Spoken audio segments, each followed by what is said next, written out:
हाय मु संजय बुल ओडिशा 0.2 को आ गोटे नुआ वीडियो स्वागत।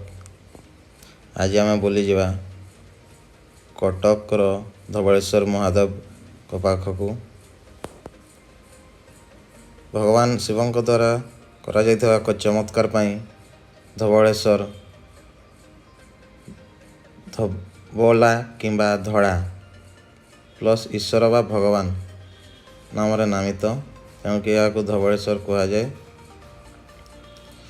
समाभावी राजवंशर शासन काल राजा जजाति केशरी द्वारा यह मंदिर निर्माण करा जायतिला।